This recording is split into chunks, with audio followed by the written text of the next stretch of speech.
ভালো থাকুন। অন43 চ্যানেলে সবাইকে স্বাগত। আজকের বিষয় শিশুদেরও বাতরোগ হয়। অধ্যাপক ডক্টর ইমনুল ইসলাম, শিশু বিভাগ, বঙ্গবন্ধু শেখ মুজিব মেডিকেল বিশ্ববিদ্যালয়, ঢাকা। আসুন দেখি কি বলছে।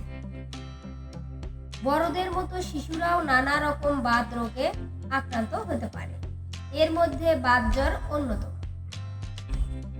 গিরা ফুলে জ্বর এলে শিশু বাতজ্বরে আক্রান্ত হয়েছে ভেবে অভিভাবকরা উদ্বিগ্ন হয়ে পড়ে। কিন্তু বাতজ্বর ছাড়াও আরও কিছু বাতরোগ আছে যা শিশুদের হয়ে থাকে। 16 বছর বয়সের নিচের যে কোনো শিশুর হাত পা অথবা শরীরের অন্য কোনো গিরা ফোলা ও ব্যথা 6 সপ্তাহ ধরে চললে সেটিকে বাতরোগ বা জুভেনাইল ইডিওপ্যাথিক আর্থ্রাইটিস বলা হয়। আগে এ রোগের নামকরণ নিয়ে মতভেদ ছিল।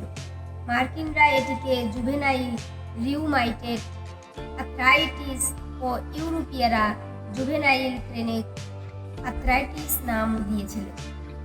পরে বিশ্ব স্বাস্থ্য সংস্থা 1999 সালে রোগটির বর্তমান নামকরণ করে জুভেনাইল ইডিওপ্যাথিক আর্থ্রাইটিস।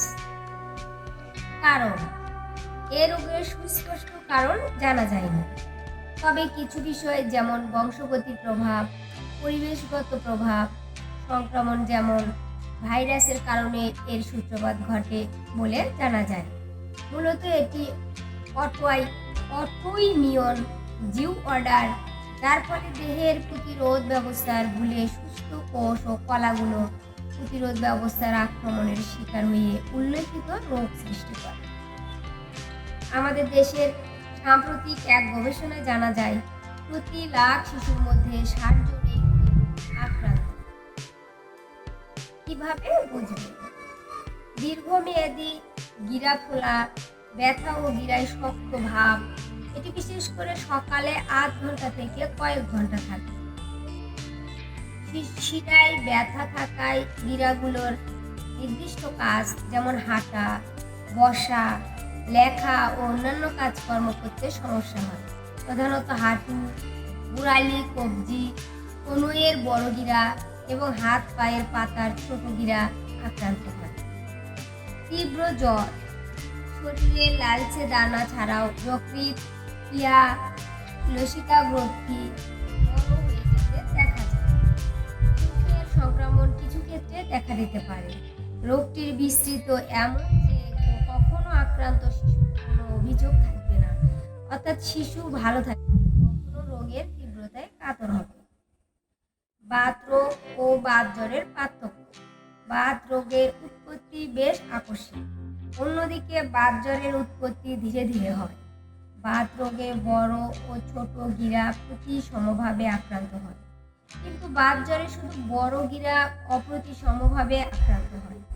বাতরোগে গিরাগুলোর বিকৃতি থাকতে পারে, যা বাতজ্বরে কখনো হয় না। বাতরোগ হলে গিরা ছাড়াও মাংসপেশি শুকিয়ে যাওয়া ও দুর্বলতা থাকতে পারে। অন্যান্য স্থানে সংক্রমণ চোখ, যকৃৎ, প্লিহা, সেরোসাইটিস হতে পারে। চিকিৎসা। বাতজ্বরের চিকিৎসা হলো উচ্চমাত্রার অ্যাসপিরিন এবং এতে গিরা ব্যথা ও ফোলার উন্নতি দেখা যায়।